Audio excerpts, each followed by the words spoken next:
Ramesh Chenethala ji, Sadiq Ali Thangal ji, P.K. Kunyalukutti ji, N.D. Achappan ji, M.K. Raghavan ji, senior leaders on the dais, party workers, brothers and sisters of Wayanad, I'd like to welcome all of you here and also apologize for coming a little late. വേദിയിൽ ഉപവിഷ്ടരായിരിക്കുന്ന senior നേതാക്കന്മാർ, ഇവിടെ എത്തിച്ചേർന്നിരിക്കുന്ന party പ്രവർത്തകർ, പ്രിയപ്പെട്ട സഹോദരി സഹോദരന്മാർ, ഞാൻ ഏവരെയും ഈ വേദിയിലേക്ക്, ഈ യോഗത്തിലേക്ക് സ്വാഗതം ചെയ്യുന്നു. വൈകിയതിൽ ഖേദം പ്രകടിപ്പിക്കുന്നു.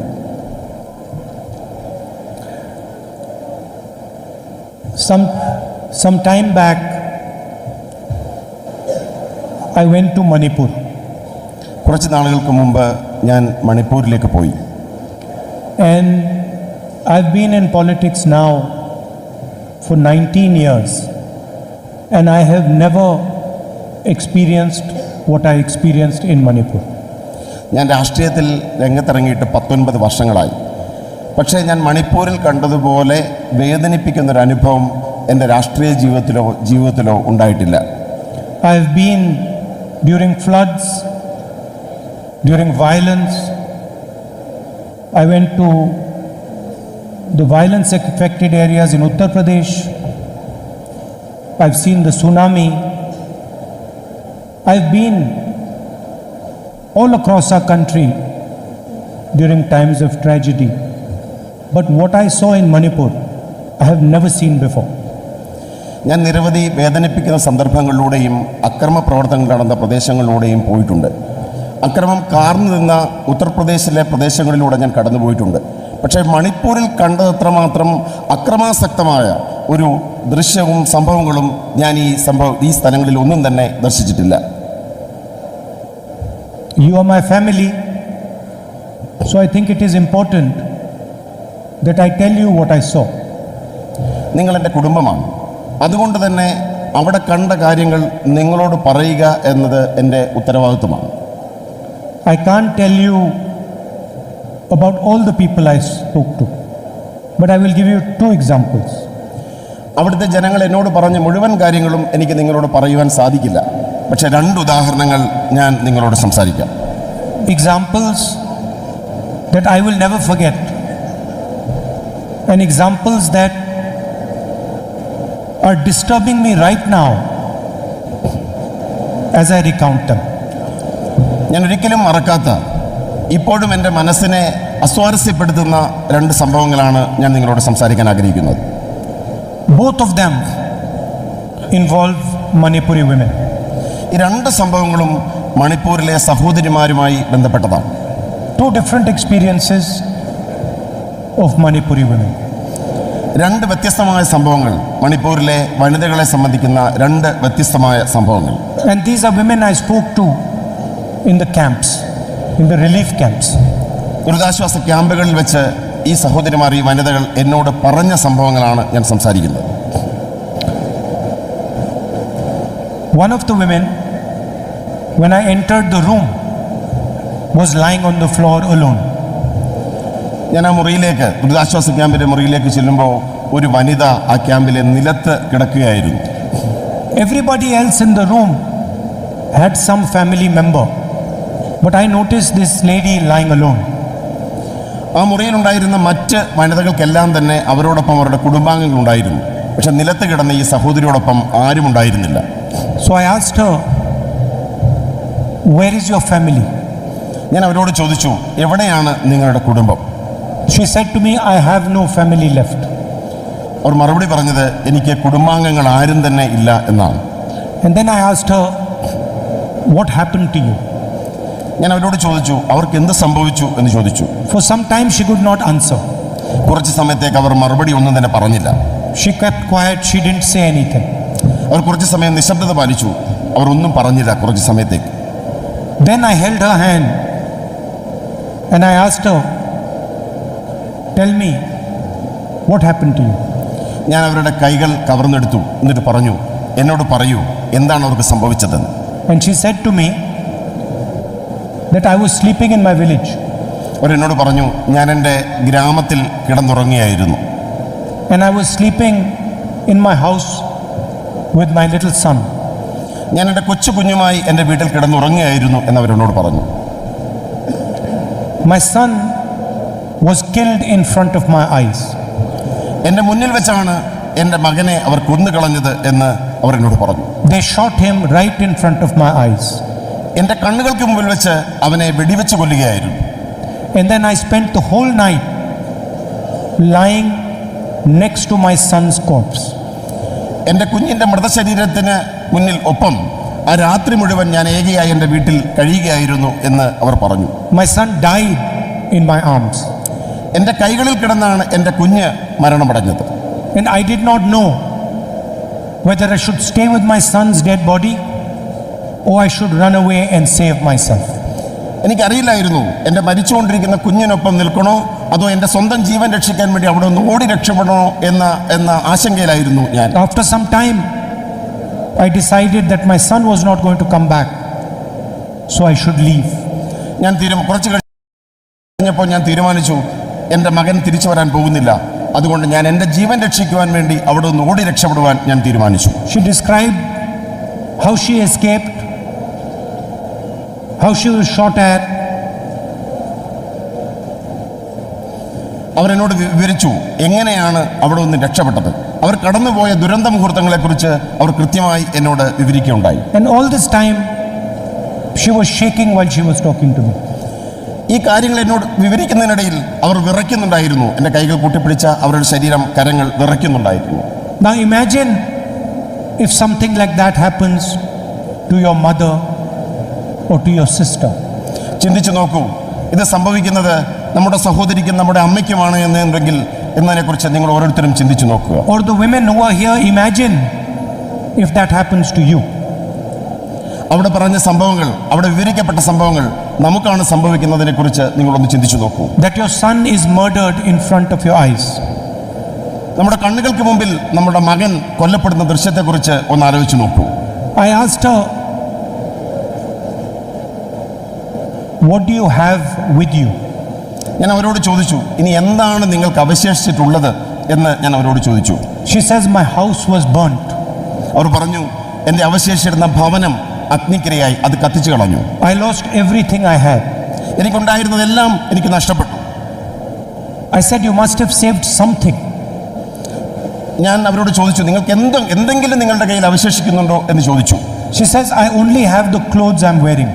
അവർ മറുപടി പറഞ്ഞത്, എനിക്ക് ആകെയുള്ളത് ഈ ഉടുതുണി ധരിച്ചിരിക്കുന്ന വസ്ത്രങ്ങളല്ലാതെ മറ്റൊന്നും തന്നെ എനിക്കില്ല എന്നാണ് പറഞ്ഞത്. And then I said, but you must have carried something else with you.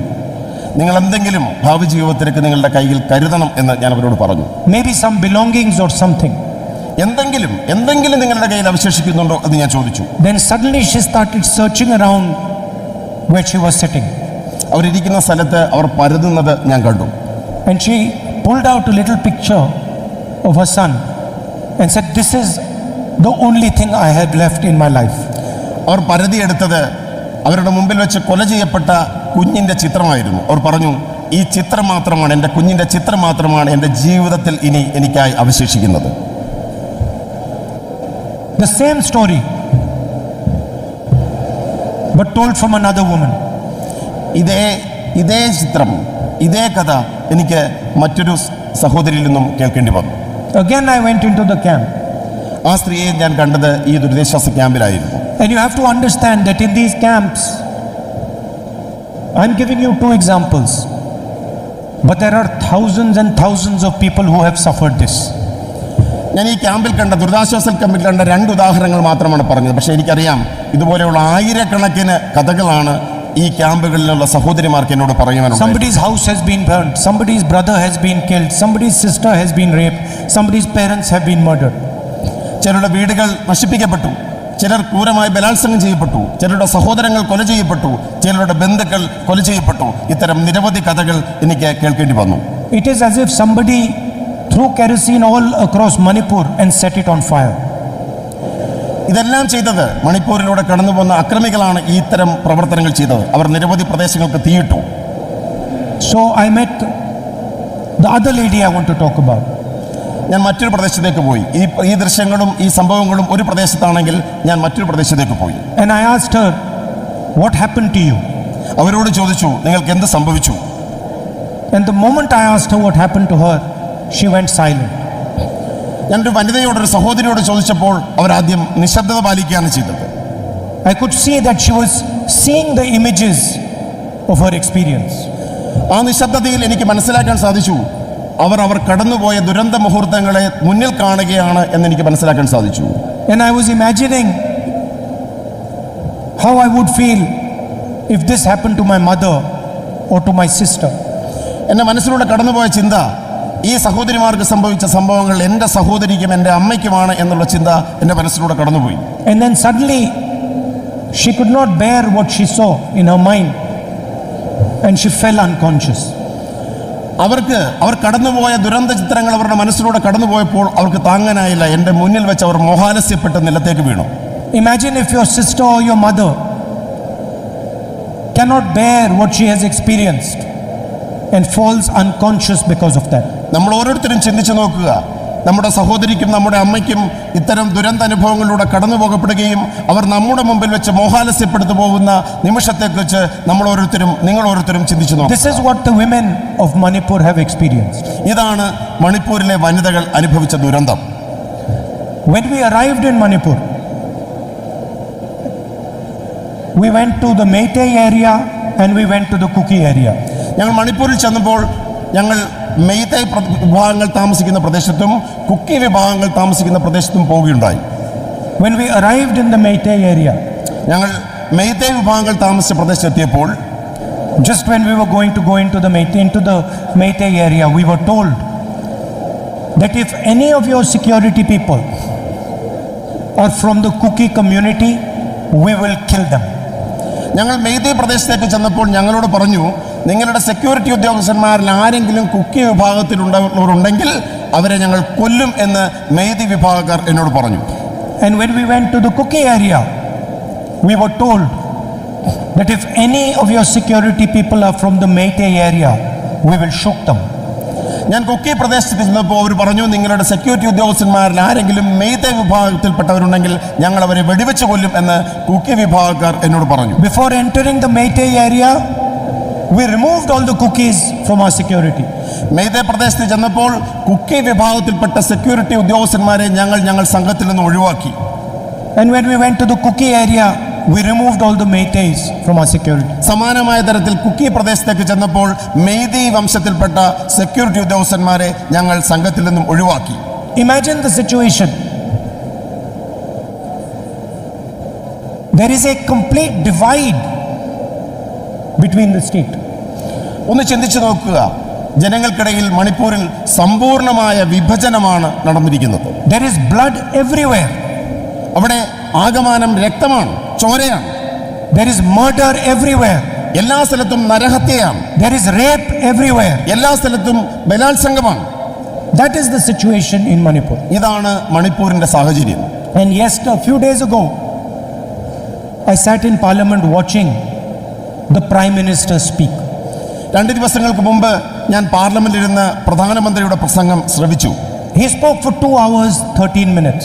അദ്ദേഹം 2 മണിക്കൂറും 30 മിനിറ്റും സംസാരിച്ചു. He laughed, he joked, he smiled. അദ്ദേഹം ചിരിച്ചു, അദ്ദേഹം പുഞ്ചിരിച്ചു, അദ്ദേഹം തമാശകൾ പറഞ്ഞു. His cabinet laughed, his cabinet joked, his cabinet smiled. അദ്ദേഹത്തോടൊപ്പം അദ്ദേഹത്തിന്റെ ക്യാബിനറ്റും ചിരിക്കുകയും പുഞ്ചിരിക്കുകയും തമാശകളിൽ ഉല്ലസിക്കുകയും ചെയ്തു. They had a lot of fun. അവർ വളരെയധികം സന്തോഷിക്കുകയായിരുന്നു. The Prime Minister spoke for 2 hours 13 minutes about everything, about the Congress, about me, about the India Alliance, but he spoke 2 minutes about Manipur. അദ്ദേഹം 2 മണിക്കൂർ 30 minute കൊണ്ട് എല്ലാത്തിനെ കുറിച്ചും സംസാരിച്ചു. അദ്ദേഹം എന്നെക്കുറിച്ച് സംസാരിച്ചു, അദ്ദേഹം ഇന്ത്യ അലയൻസിനെ കുറിച്ച് സംസാരിച്ചു, അദ്ദേഹം BJPയെ കുറിച്ച് സംസാരിച്ചു. പക്ഷേ അദ്ദേഹം മണിപ്പൂരിനെ കുറിച്ച് സംസാരിച്ചത് കേവലം 2 മിനിറ്റുകൾ മാത്രമാണ്. The idea of India represents the idea of peace among its people. India എന്ന ആശയം അതിലെ ജനതയ്ക്കിടയിലെ സമാധാനമാണ് വിഭാവനം ചെയ്യുന്നത്. If there is violence, if there is hatred, if there is murder, if there is rape, that is not India. ഈ ആശയത്തിനിടയിൽ വെറുപ്പോ അക്രമമോ കൊലപാതകമോ ബലാത്സംഗമോ ഉണ്ടെങ്കിൽ അത് India എന്ന മഹത്തായ ആശയത്തെ പ്രതിനിധാനം ചെയ്യുന്നില്ല. If in a state the people are killing each other, murdering each other, raping each other, that is not India. ഒരു സംസ്ഥാനത്ത് അവിടുത്തെ ജനത പരസ്പരം കൊന്നൊടുക്കുന്നെങ്കിൽ, പരസ്പരം ബലാത്സംഗം ചെയ്യുന്നെങ്കിൽ, പരസ്പരം കലാപം നടന്നെങ്കിൽ അതൊരിക്കലും ഇന്ത്യ അല്ല. India is love and affection between its people. India എന്നത് സ്നേഹവും ജനത തമ്മിലുള്ള ഐക്യവും സമാധാനവുമാണ്. India is the bringing together of people. India എന്നത് ജനതയുടെ ഐക്യമാണ്, ഒരുമിച്ച് വിജയിക്കുക എന്നതാണ്. So I stated this in my speech in Parliament. ഇതാണ് ഞാൻ എൻ്റെ പ്രസംഗത്തിൽ, പാർലമെന്റ് പ്രസംഗത്തിൽ സൂചിപ്പിച്ചത്. I said that the BJP has killed the idea of India in Manipur. ഞാൻ പാർലമെന്റിൽ പ്രസംഗിച്ചു, ഇന്ത്യ എന്ന മഹത്തായ ആശയത്തെ BJP മണിപ്പൂരിൽ കൊല ചെയ്തു എന്ന് ഞാൻ പ്രസംഗിക്കുകയുണ്ടായി. मणिपुर में आपने भारत माता की हत्या की है. മണിപ്പൂരിൽ സംഭവിച്ചത് ഭാരതമാതാവിൻ്റെ ഹത്യയാണ്. മണിപ്പൂരിൽ സംഭവിച്ചത് You have murdered the idea of India in Manipur. നിങ്ങൾ മണിപ്പൂരിൽ ഇന്ത്യ എന്ന മഹത്തായ ആശയത്തെ കൊല ചെയ്തു. You have destroyed thousands of families. നിങ്ങൾ ആയിരക്കണക്കിന് കുടുംബങ്ങളെ നശിപ്പിച്ചു. You have allowed the rape of thousands of women. മണിപ്പൂരിലെ സഹോദരിമാർ, ആയിരക്കണക്കിന് സഹോദരിമാർ ബലാത്സംഗം ചെയ്യപ്പെടാനുള്ള അനുമതി നിങ്ങൾ കൊടുത്തു. You have allowed the murder of thousands of people. ആയിരക്കണക്കിന് മണിപ്പൂരികളുടെ കൊലപാതകത്തിന് നിങ്ങൾ അനുമതി കൊടുത്തു. And as Prime Minister of this country, you are laughing. എന്നിട്ട് ഇന്ത്യയുടെ പ്രധാനമന്ത്രി എന്ന നിലയിൽ നിങ്ങൾ ചിരിക്കുന്നു. You spent 2 minutes talking about the murder of Bharat Mata. നിങ്ങൾ കേവലം 2 നിമിഷങ്ങൾ മാത്രമാണ് ഇന്ത്യ എന്ന മാതാവിനെ, ഭാരത മാതാവിനെ കുറിച്ച് സംസാരിച്ചത്. How dare you do this? നിങ്ങൾക്ക് എങ്ങനെ ഇത് ചെയ്യുവാൻ ധൈര്യം വരുന്നു? How can you disrespect the idea of India? നിങ്ങൾക്ക് എങ്ങനെയാണ് ഭാരതം എന്ന ആശയത്തെ ഇത്രമാത്രം നശിപ്പിക്കാൻ സാധിക്കുന്നത്? What have you been doing for the last 4 months? കഴിഞ്ഞ 4 മാസക്കാലം നിങ്ങൾ എന്താണ് ചെയ്തത്? Why have you not been there? നിങ്ങൾ എന്തുകൊണ്ട് അവിടെ പോയില്ല? Why have you not tried to stop the violence? നിങ്ങൾ എന്തുകൊണ്ട് അവിടുത്തെ അക്രമത്തെ തടയുവാൻ നടപടി സ്വീകരിച്ചില്ല? Because you are not a nationalist. കാരണം നിങ്ങൾ ദേശീയവാദിയല്ല. Anybody who murders the idea of India cannot be a nationalist. India എന്ന ആശയത്തെ കൊല ചെയ്യുന്നവരാരാണോ അവർക്ക് ദേശീയവാദിയോ ദേശസ്നേഹിയോ ആകുവാൻ കഴിയില്ല. Anybody who murders the idea of India cannot love India. ഒരാൾ ഇന്ത്യ എന്ന ആശയത്തെ തകർക്കുന്ന ഒരാൾ, കൊല ചെയ്യുന്ന ഒരാൾ ഇന്ത്യയെ സ്നേഹിക്കാൻ കഴിയില്ല. Now I have come to my family. ഇന്ന് ഞാൻ എൻ്റെ കുടുംബത്തിലേക്ക് മടങ്ങി വന്നിരിക്കുന്നു.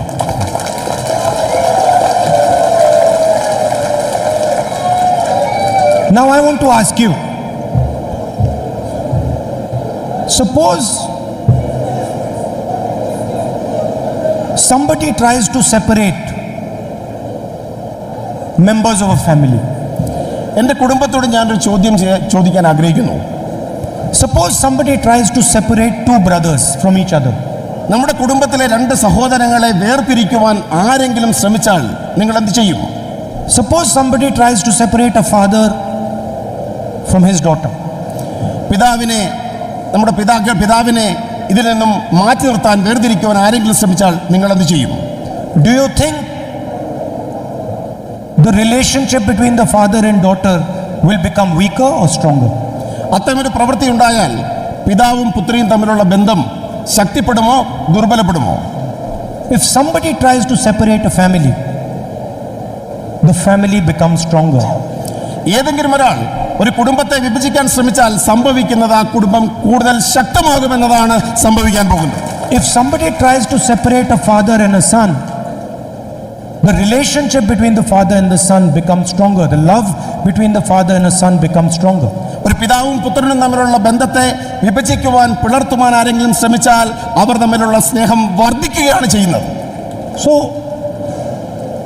the BJP and the RSS do not understand what a family is.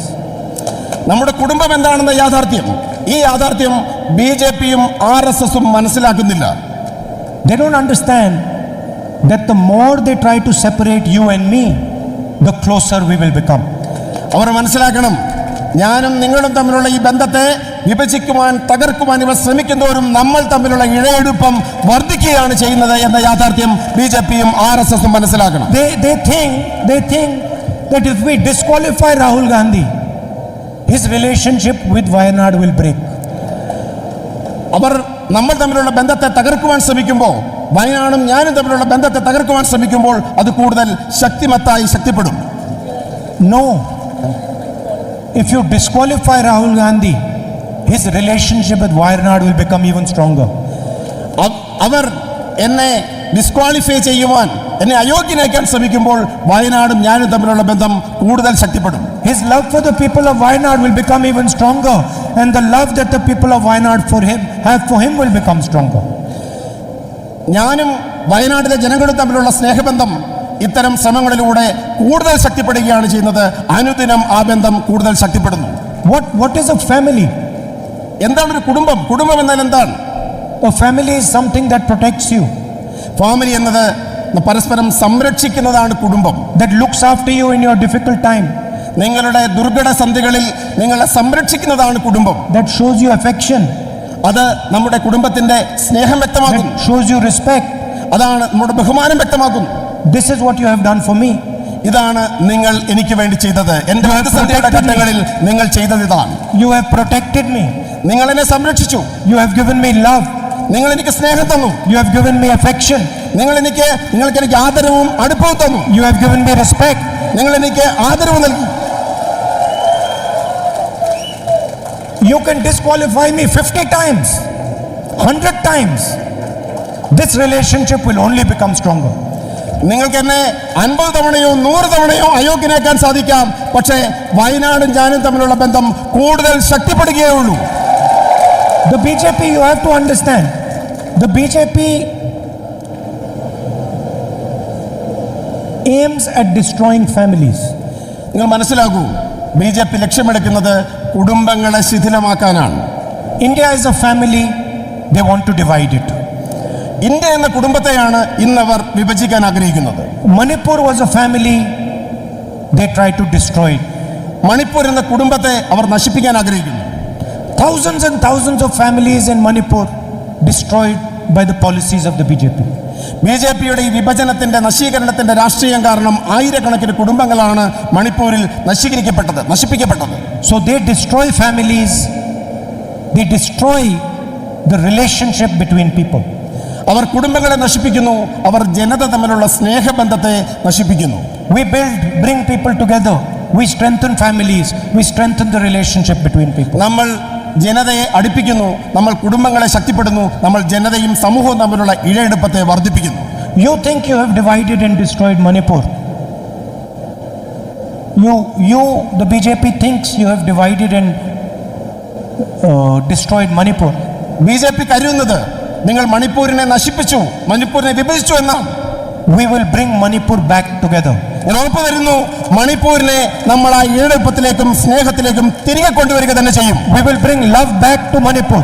മണിപ്പൂരിലെ ജനതയ്ക്കിടയിലേക്ക് സ്നേഹത്തെ നമ്മൾ തിരികെ കൊണ്ടുവരിക തന്നെ ചെയ്യും. We will bring mutual respect back to Manipur. മണിപ്പൂരിലെ ജനതയ്ക്കിടയിൽ പരസ്പര ബഹുമാനത്തെ നമ്മൾ തിരികെ കൊണ്ടുവരിക തന്നെ ചെയ്യും. It took you 2 months to do it. It took you 2 months to burn Manipur. It might take us 5 years to bring back to love to Manipur, but we will do it. എത്ര വർഷം കഴിഞ്ഞാലും നിങ്ങൾ ഈ നശിപ്പിച്ചിരിക്കുന്ന പരസ്പര ബഹുമാനത്തെയും സ്നേഹത്തെയും എത്ര വർഷം കഴിഞ്ഞാലും ഞങ്ങൾ തിരികെ കൊണ്ടുവരിക തന്നെ ചെയ്യും. This is the fight between the BJP and the Congress. ഇതാണ് കോൺഗ്രസും BJPയും തമ്മിലുള്ള വ്യത്യാസം. ഇതാണ് കോൺഗ്രസും BJPയും തമ്മിലുള്ള പോരാട്ടവും ഇത് തന്നെയാണ്. I'll give you another example of how we are helping bring people together. മറ്റൊരു ഉദാഹരണം കൂടി, എങ്ങനെയാണ് ജനങ്ങളെ അടുപ്പിക്കുന്നതിനെ കുറിച്ച് മറ്റൊരു ഉദാഹരണം കൂടി പറയുവാൻ ഞാൻ ആഗ്രഹിക്കുന്നു. I remember when I first came here, there were floods. There were floods. When I first came here, there were floods. ഈ പ്രളയത്തിന്റെ കാലഘട്ടത്തിൽ ഞാൻ പോയതിനെ കുറിച്ച് ഞാൻ ഓർക്കുകയാണ്. And I remember people from all parties, UDF, LDF, everybody was working during the floods. പ്രളയത്തിൻ്റെ കാലഘട്ടത്തിൽ ഞാനിവിടെ സഞ്ചരിച്ചപ്പോൾ എനിക്ക് കാണാൻ സാധിച്ചത് എല്ലാ പാർട്ടികളും മുന്നണികളും LDFും UDFും എല്ലാം ഒരുമിച്ച് പ്രവർത്തിക്കുന്ന ദൃശ്യങ്ങളാണ് എനിക്ക് കാണാൻ സാധിച്ചത്. Many families were destroyed by the floods, by the water. നിരവധി കുടുംബങ്ങളെ പ്രളയം നശിപ്പിച്ചു, പ്രളയം വിഴുങ്ങി. They lost family members. അവർക്ക് കുടുംബാംഗങ്ങൾ നഷ്ടപ്പെട്ടു. They lost their houses. അവരുടെ വീടുകൾ അവർക്ക് നഷ്ടപ്പെട്ടു. Somebody lost a brother, somebody lost a son. പലർക്കും സഹോദരങ്ങൾ നഷ്ടപ്പെട്ടു, മക്കൾ നഷ്ടപ്പെട്ടു. And we decided that in our own small way we would help those broken families. ഈ ദുരന്തം ബാധിച്ച ജനതയെ, കുടുംബങ്ങളെ സഹായിക്കുവാൻ ഞങ്ങൾ തീരുമാനിച്ചു. And that is why we came up with the idea of building houses for those that had lost them, building houses and rebuilding the families. കുടുംബങ്ങളെ പുനഃസൃഷ്ടിക്കുവാൻ വേണ്ടിയാണ്, അവർക്ക് ഭവന നിർമ്മാണ പദ്ധതി ആവിഷ്കരിക്കാൻ ഈ ദുരന്ത ദൃശ്യങ്ങൾ കണ്ടതുകൊണ്ടാണ് നമ്മൾ തീരുമാനിച്ചത്. Many people were excluded from the housing scheme, the public housing scheme. Housing scheme, വീടുകൾ നിർമ്മിക്കാനുള്ള പദ്ധതിയിൽ നിന്നും നിരവധി ജനങ്ങൾ ഒഴിവാക്കപ്പെട്ടു. And I'm proud that today we'll be handing over some of the keys to those houses. എനിക്കിന്ന് അഭിമാനമുണ്ട്, അന്ന് ഒഴിവാക്കപ്പെട്ട ലിസ്റ്റിൽപ്പെട്ട നിരവധി ആളുകൾക്ക് ഇന്ന് വീടിന്റെ താക്കോൽ കൈമാറുന്നു എന്നത് എനിക്ക് അഭിമാനം നൽകുന്ന വസ്തുതയാണ്. So we can help the families of Wayanad rebuild themselves. പുനഃസൃഷ്ടിക്കുവാൻ, കുടുംബങ്ങളെ പുനഃസൃഷ്ടിക്കുവാൻ നമുക്ക് പറ്റുന്നു എന്നത് എനിക്ക് അങ്ങേയറ്റം അഭിമാനം നൽകുന്ന മുഹൂർത്തമാണ്. This is a challenging project. ഇത് വെല്ലുവിളികൾ നേരിടുന്ന ഒരു പദ്ധതിയാണ്. We have to find the right beneficiary. നമുക്ക് യഥാർത്ഥ ഗുണഭോക്താവിനെ, അർഹതയുള്ള ഗുണഭോക്താവിനെ കണ്ടെത്തേണ്ടതുണ്ട്. We have to build the houses properly. അവർക്ക് വേണ്ടി വീടുകൾ സൃഷ്ടിക്കേണ്ട ഉത്തരവാദിത്വം നമുക്കുണ്ട്. So I thank all the Congress and UDF workers who have helped us in this project. ഈ മഹത്തായ പദ്ധതിയിൽ സഹായിച്ച മുഴുവൻ കോൺഗ്രസ് ഐക്യജനാധിപത്യ മുന്നണി പ്രവർത്തകരോടുമുള്ള ഹൃദയം നിറഞ്ഞ സന്തോഷം, നന്ദി പ്രകടിപ്പിക്കുവാൻ ഞാൻ ഈ അവസരം ഉപയോഗിക്കുന്നു. And I thank everyone from Wayanad, regardless of which party you come from, regardless of what your political ideology is. You have given me love and affection, you have given me respect, and I love you very much, and I'm part of your family. ഇവിടെ വന്നു ചേർന്നിരിക്കുന്ന കക്ഷി രാഷ്ട്രീയത്തിന് അപ്പുറത്തുള്ള, ആശയങ്ങൾക്കും പാർട്ടിക്കും അപ്പുറത്ത് ഇവിടെ കടന്നു വന്ന സ്നേഹം തന്ന എല്ലാവരോടുമുള്ള ഹൃദയം നിറഞ്ഞ സന്തോഷം, നന്ദി ഞാൻ രേഖപ്പെടുത്തുന്നു. I'm here today. After 4 months I'm coming back to Wayanad as your MP. 4 മാസങ്ങൾക്ക് ശേഷം വയനാടിന്റെ MP ആയി ഞാൻ വീണ്ടും നിങ്ങൾക്കിടയിലേക്ക് കടന്നു വന്നിരിക്കുന്നു എന്ന് പറയാൻ ഞാൻ സന്തോഷമുണ്ട്. I am happy to come back, but I'm also sad that I don't see Umen Chandiji here. ഞാനിവിടെ കടന്നു വന്നതിൽ സന്തോഷവാനാണെങ്കിലും ഞാൻ അതീവ ദുഃഖിതനാണ്. ഉമ്മൻചാണ്ടിജി ഇവിടെ ഇല്ലാത്തതിൽ ഞാൻ അതീവ ദുഃഖിതനാണ്. He was a leader of Kerala. അദ്ദേഹം കേരളത്തിന്റെ നേതാവായിരുന്നു. And Kerala showed the love and respect they had for him in his funeral. അദ്ദേഹത്തിന്റെ മരണാനന്തര ചടങ്ങിൽ അദ്ദേഹം കേരളം എത്രമാത്രം അദ്ദേഹത്തെ സ്നേഹിച്ചിരുന്നു എന്ന് കേരളം ലോകത്തിന് കാട്ടിക്കൊടുത്തു. We are thankful for what he did for Kerala. കേരളത്തിന് വേണ്ടി അദ്ദേഹം ചെയ്തതിൽ നമ്മൾ അദ്ദേഹത്തോട് അങ്ങേയറ്റം കൃതജ്ഞതയുള്ളവരായിരിക്കും. The honesty and transparency with which he worked. അദ്ദേഹത്തിന്റെ ജീവിതത്തെ അദ്ദേഹം വെച്ച് പുലർത്തിയ ആത്മാർത്ഥതയും സുതാര്യതയും അങ്ങേയറ്റം മഹത്തരമാണ്. And the love and affection that always guided him. അദ്ദേഹം എല്ലാ കാലഘട്ടത്തിലും സ്നേഹം ജനതയോട് പ്രകടിപ്പിച്ച നേതാവാണ്. Thank you very much. Namaskar. നമസ്കാരം, നന്ദി, നമസ്കാരം. പ്രിയമുള്ളവരെ, രാഹുൽ ഗാന്ധി നമ്മുടെ പാർലമെന്റ് മണ്ഡലത്തിൽ നടത്തിക്കൊണ്ടിരിക്കുന്ന ഏറ്റവും പ്രധാനപ്പെട്ടതായിരിക്കുന്ന നിരവധി പദ്ധതികളിൽ ഒന്നാണ് കൈത്താങ്. പാവപ്പെട്ട മണ്ഡല പര്യടനത്തിന് ശേഷം മുതിർന്ന UDF നേതാക്കന്മാരുമായി പതിവ് അവലോകന യോഗത്തിൽ രാഹുൽ ഗാന്ധി നിർദ്ദേശിച്ചതായിരിക്കുന്ന പ്രധാനപ്പെട്ട പദ്ധതിയാണിത്. പാവപ്പെട്ട സ്ത്രീകളും കുട്ടികളും അനാഥകരും അബലകളുമായി മുന്നോട്ട് പോകുമ്പോൾ അവരെ സംരക്ഷിക്കാനും ചേർത്ത് നിർത്താനും ഒരു വീടൊരിക്കലും അവർക്ക് പ്രാവർത്തികമാകില്ല എന്നുള്ള അവരുടെ വ്യഥയിൽ നിന്ന് അവർ കണ്ടെത്തിയതായ, അവർക്ക് ആശ്വാസകരമായിട്ടുള്ള പ്രധാനപ്പെട്ട മാർഗമായി ഇന്ന് കൈത്താങ് മാറിയിരിക്കുകയാണ്. കൈത്താങ്ങിലെ പദ്ധതിയുടെ 9 വീടുകൾ പൂർത്തീകരിച്ചതിന്റെ താക്കോൽ ദാനം ഇവിടെ നിർവഹിക്കുന്നു. ആദ്യത്തെ താക്കോൽ വെങ്ങപ്പള്ളി പഞ്ചായത്തിൽ നിന്ന് സുബൈദ ഹർഷൽ P. ഉസ്മാൻ അവരുടെ കുടുംബത്തിന് കൈമാറുകയാണ്. കൂടെയുള്ളത് മണ്ഡലം പ്രസിഡന്റ് ശ്രീ രാജൻ.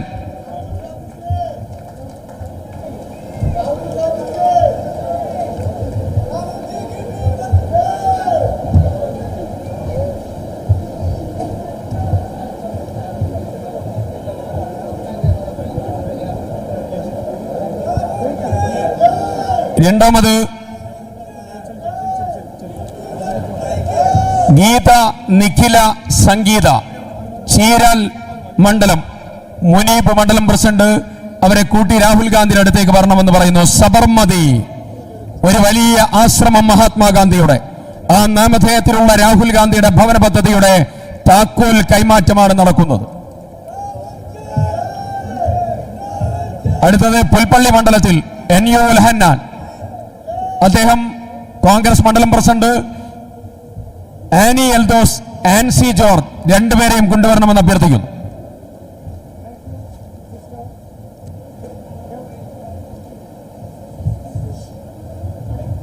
അടുത്തത് ചീരാൽ മണ്ഡലം IUML പ്രസിഡന്റ് C അബ്ദുൾ അസീസിന്റെ നേതൃത്വത്തിൽ ജമീല ജർഷീല ഷൗക്കത്ത് അവർക്ക് രാഹുൽ ഗാന്ധി സബർമതി വീട് താക്കോൽ കൈമാറുകയാണ്.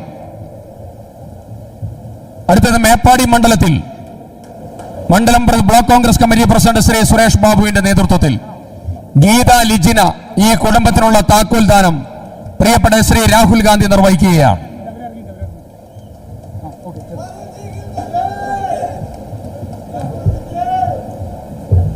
വെള്ളമുണ്ട മണ്ഡലം ശ്രീ PP ജോർജ് അദ്ദേഹത്തിന്റെ നേതൃത്വത്തിൽ ലില്ലി ജോൺ, സ്വപ്ന ജോൺ, അബിൻ ബിൻസി ഈ കുടുംബത്തിനുള്ള താക്കോൽ ദാനം ശ്രീ രാഹുൽ ഗാന്ധി നിർവഹിക്കുകയാണ്. ജീവിതത്തിൽ ഒരിക്കലും വീടെന്ന സ്വപ്നം താലോലിക്കാനും പൂവണിയാനും സാധിക്കില്ല എന്നുള്ള ദുര്യോഗത്തിലൂടെ കടന്നു പോകുമ്പോൾ വലിയ ആശ്വാസത്തിന്റെ കരസ്പർശമായി രാഹുൽ ഗാന്ധിയുടെ കൈത്താങ് പദ്ധതി കടന്നു വരികയാണ്.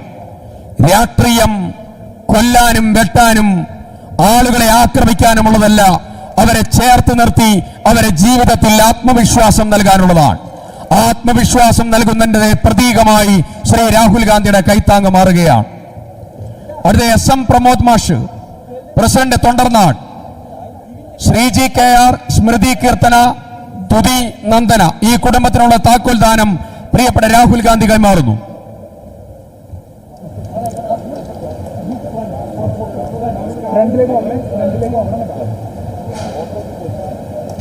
SM പ്രമോദ് മാഷ് പ്രസിഡന്റ് തൊണ്ടർനാട്, ശ്രീജി, സ്മൃതി കീർത്തന, തുതി നന്ദന. അതിനുശേഷം അഷഫ് കുളക്കാടൻ പ്രസിഡന്റ് കൊടിയത്തൂർ, ആയിഷക്കുട്ടി, സാദിഖ് അലി, ഫിദ ഷെറിൻ, നിദ ഫാത്തിമ ഈ കുടുംബത്തിനുള്ള താക്കോൽ കൈമാറുകയാണ്.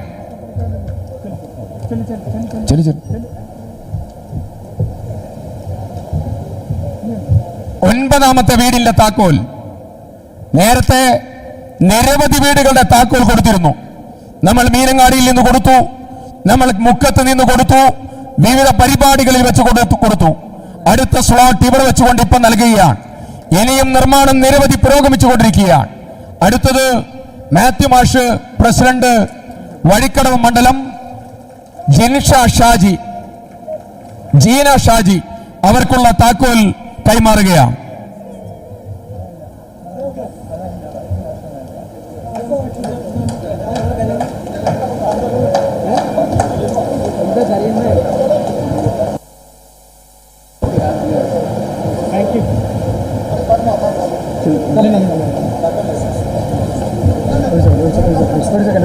മാത്യു മാഷയുടെ നേതൃത്വത്തിൽ ജീന ഷാജി.